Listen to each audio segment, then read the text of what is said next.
Hello everyone, इस video में हम लोग मैथ्स का एक और क्वेश्चन सॉल्व करेंगे और ये क्वेश्चन हमारा perimeter and area of plane figure से है। ठीक है, ये पहले उस चैप्टर का पहले एक्सरसाइज का एग्जाम्पल से मैंने ये क्वेश्चन लिया है। ठीक है, काफ़ी अच्छा क्वेश्चन है, इसलिए इस वीडियो में हम इसको इंक्लूड करने का सोचे।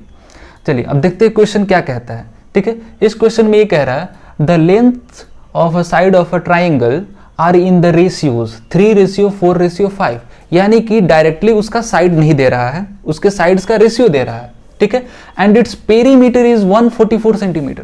किसी किसी क्वेश्चन में क्या रहता है, एरिया गिवन रहता है, लेकिन यहां पर पेरीमीटर दिया है। ठीक है, तो इसमें पहला क्वेश्चन क्या कह रहा है, find the area of the triangle, यानी कि इसको यूज करके हमको एरिया निकालना है। और दूसरा क्वेश्चन क्या कहता है, height corresponding to the longest side.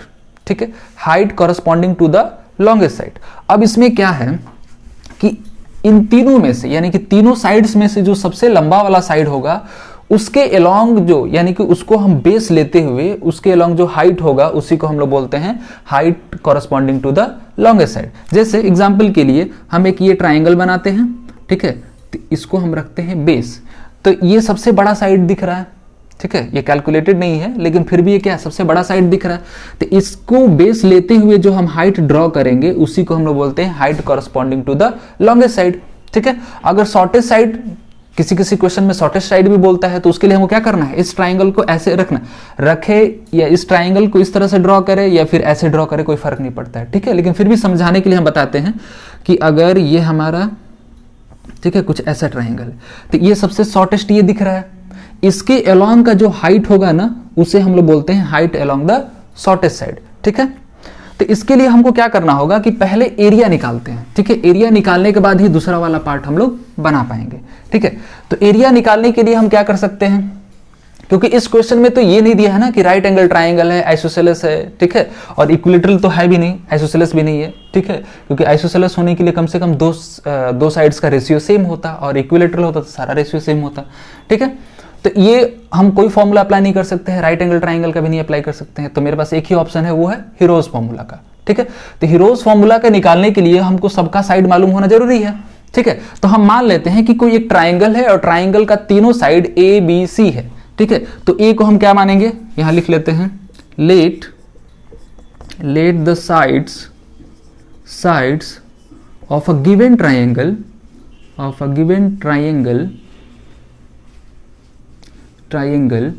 B,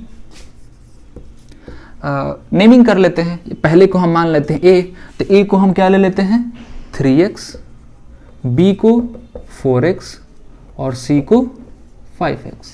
ठीक है, देखिए ये हम सब रेशियो के साथ ना एक ही वेरिएबल से क्यों मल्टीप्लाई करते हैं, ये हम बहुत सारे क्वेश्चन में डिस्कस कर चुके हैं। ठीक है, लेकिन फिर भी हम एक बार इसको बता देते हैं कि जो रेशियो होता है किसी सेम नंबर से डिवाइड करके आता है, इसीलिए वापस से हम ये सोचते हैं कौन से नंबर से वापस से मल्टीप्लाई करेंगे ताकि वहां तक फिर से पहुंच जाए। जैसे एग्जांपल के लिए अगर हम बात करें 12/8 लिखते हैं। ठीक है, तो इसको हम डिवाइड करेंगे 4 से। ठीक है, तो 4 से अगर इसको हम डिवाइड करते हैं ऊपर हो जाएगा 3 और नीचे हो जाएगा 2। ठीक है, तो ये क्या हो रहा है कि हम ऊपर भी 4 से डिवाइड किए, नीचे भी 4 से डिवाइड किए, तब जाके हम कहां पहुंचे, 3/2 पे। अब 3/2 से हमको वापस से जिस जगह से हम आए हैं उसी जगह पे जाने के लिए हमको वापस किसी न नंबर से दोनों को मल्टीप्लाई करना पड़ेगा। अब हमको वो नंबर क्या है मालूम तो है नहीं, तो इसलिए हम कहते हैं ऊपर भी x से मल्टीप्लाई कर रहे हैं, नीचे भी x से मल्टीप्लाई कर रहे हैं। ऊपर वाले को हम 3x ले लेते हैं, नीचे वाले को 2x ले लेते हैं। उसी तरीके से यहां भी हम लोग 3x 4x 5x, ठीक है, सेम रेशियो में हम सेम वेरिएबल, एक के साथ x दूसरे के साथ y नहीं करते, क्योंकि अगर हम ऊपर वाले नंबर को जिससे डिवाइड करते हैं उसी से नीचे वाले को भी डिवाइड करते हैं, डिफरेंट नंबर नहीं। यही कारण है कि हम दोनों में x लेते हैं। ठीक है, या फिर 3 है, तीनों में हम x लेंगे। क्लियर। अब यहां हमें पेरीमीटर दिया है, तो पेरीमीटर हमें मदद करेगा कि हम सारे साइड्स को निकाल सकते हैं। पेरीमीटर क्या होता है, क्वेश्चन में गिवन है पेरीमीटर। ठीक है, 144 सेंटीमीटर। तो पेरीमीटर होता है सारे साइड्स का sum, a plus B plus C is equal to 144। Clear.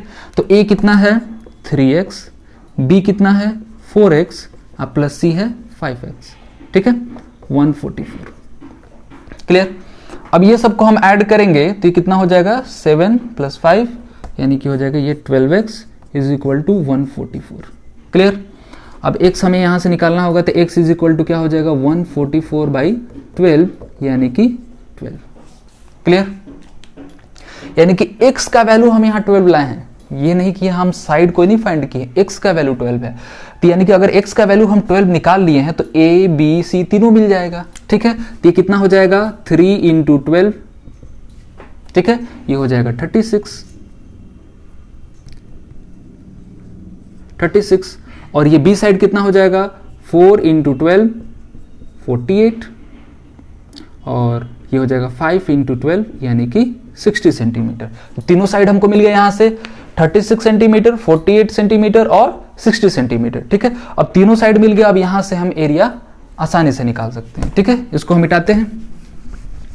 अब एरिया निकालने के लिए हम क्या करेंगे, हीरोज फॉर्मूला अप्लाई करेंगे। ठीक है, तो हीरोज फॉर्मूला क्या कहता है, उसके लिए पहले हमको एस की जरूरत है, यानी कि area is equal to under root S into S minus A, S minus B into S minus C. ठीक है, एस क्या होता है, एस होता है सेमी पेरीमीटर। ठीक है, तो एस को निकालने के लिए हम क्या करते हैं, S is equal to half of perimeter, यानी कि सारे साइड्स का सम करते हैं। तो सारे साइड्स का सम यहां से कर लो, या फिर पहले से तो दिया ही है ना, ये सबको हम ऐड करेंगे फिर भी 144 के बराबर ही आने वाला है। ठीक है, तो हमको वापस से क्यों लिखना है, हम यहाँ डायरेक्टली 144 ही लिख देंगे। ठीक है, तो 144 का हाफ कितना हो जाएगा 72। ठीक है, तब यहाँ वैल्यू पुट कर देंगे हम, अंडर रूट 72, और ये हो जाएगा 72 माइनस पहला कितना है 36, दूसरा है 72 माइनस 48, और तीसरा है 72 माइनस 60। क्लियर, चलिए अब आगे हम इसको कैलकुलेट करेंगे। तो ये हो जाएगा 72, और यहाँ से इसको हम माइनस करेंगे तो आ जाएगा 36, और इसको माइनस करने पे ये हो जाएगा 24 इंटू 12। ठीक है, अब इसको स्क्वायर रूट से बाहर निकालना है। अब इसके लिए क्या करना है, जल्दबाजी से तुरंत इसको कैलकुलेट नहीं कर देना, मल्टीप्लाई नहीं करना है। अब स्क्वायर रूट के लिए हमको मालूम है कि कोई भी वैल्यू जब रूट के अंदर 2 बार आता है, यानी कि 2 बार प्रोडक्ट में, ठीक है, तो वो पेयर बन के एक बाहर आ जाता है। ठीक है, तो उसके लिए हम क्या करेंगे, यहीं पे हम इसको और स्प्लिट कर देंगे, मल्टीप्लाई नहीं करना है यहां पर, और इसको हम स्प्लिट करेंगे। तो 72 को हम क्या लिख सकते हैं 36 इंटू 2 लिख सकते हैं 72 को, और इसको हम क्या लिखेंगे 36 ही रख देते हैं, और 24 को हम रख सकते हैं 12, यानी कि 12 इंटू 2, और पहले से यहाँ पे 12 है। ठीक है, कोई दिक्कत। 72 को 36 इंटू 2, ये 36 का वैसे का वैसे रह जाएगा। 24 को हम रख सकते हैं 12 इंटू 2, और ये 12 का 12 रह जाएगा। अब ये हमारे ऊपर डिपेंड करता है, ऐसा नहीं है कि हम 36 को और नहीं ब्रेक कर सकते थे, लेकिन 36 पहले से एग्जिस्ट कर रहा है, तो हम क्यों 36 से और छोटा वैल्यू ले जाएं। तो 36 पेयर बना लिया, और यहाँ का 2 और ये 2 पेयर हो गया, और यहाँ 12 और 12 पेयर हो गया, यानी कि 2 36 में से एक बाहर आएगा, यहाँ से 2 एक बाहर आएगा, और 12 में से 2 बाहर।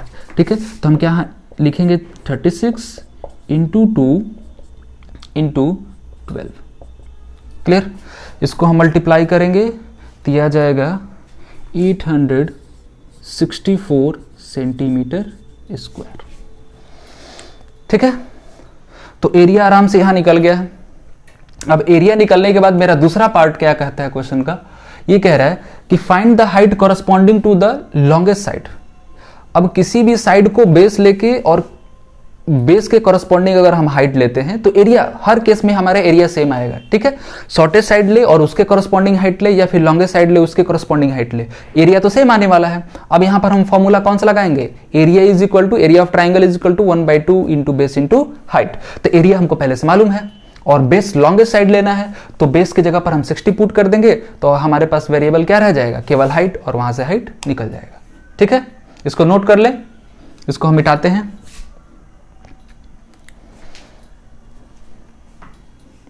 चलिए, या फिर हम इसको यहां बना देते हैं। ठीक है, इस चीज को यहां बना देते हैं। अब हम यहां सेकंड वाला पार्ट, ये हमारा पहला था, ठीक है, पहला, इसको हम सेकंड पार्ट यहां बनाते हैं। Area is equal to 1/2 into base into height. ठीक है, तो एरिया का जगह कितना रखेंगे 864। ठीक, 864 1/2, हमको हाइट कॉरस्पॉन्डिंग टू लॉन्गेस्ट, यानी कि बेस की जगह पर हम क्या रखेंगे, सबसे लंबा वाला साइड रखेंगे, यानी कि 60। यहाँ हो जाएगा 60 इंटू एच, यहाँ से 2 कैंसिल हो गया, ये हो गया 30। ठीक है, तो एच इज इक्वल टू कितना हो जाएगा 864 डिवाइडेड बाई 30। इससे पहले हम ऊपर वाले को 3 से डिवाइड कर लेते हैं, तो ये 2 टाइम्स में 8 टाइम्स एंड 8 टाइम्स, ठीक है, तो 28.8 सेंटीमीटर आ जाएगा, ठीक है। तो ये हाइट ये हो गया। अगर इसी में हम बता देते हैं कि अगर कहता corresponding to height corresponding to shortest side, तो उस केस में हम बेस की जगह पर रखते 36, यानी कि सबसे छोटा बेस है, ठीक है। और उस केस में जो हमारा हाइट आएगा वो सबसे बड़ा आएगा, ठीक है, सबसे बड़ा आता है। और जो सबसे बड़े वाले बेस के कॉरस्पॉन्डिंग अगर हम हाइट निकालते हैं तो वो सबसे छोटा आता है, ठीक है। बस ये एडिशनली हम बता दिए, ठीक है। तो ये क्वेश्चन अच्छा था, ठीक है, इसलिए हम इसको इंक्लूड करने की कोशिश की। बाकी जो क्वेश्चन रहेगा वो इसी तरीके से रहेगा, लेकिन हमको क्या क्वेश्चन में सीखना क्या है कि रेशियोज वाले क्वेश्चन यानी कि आते हैं तो उससे हम लोग कैसे डील करना है, ठीक है। यहाँ पर पेरीमीटर की जगह पर कहीं कहीं एरिया भी दिया हो सकता है, ठीक है, उसको भी हम लोग वैसे सॉल्व करेंगे। अब अगले वीडियो में कुछ ऐसा ही इंपॉर्टेंट क्वेश्चन लाने की कोशिश करेंगे, ठीक है। इस वीडियो में इतना ही।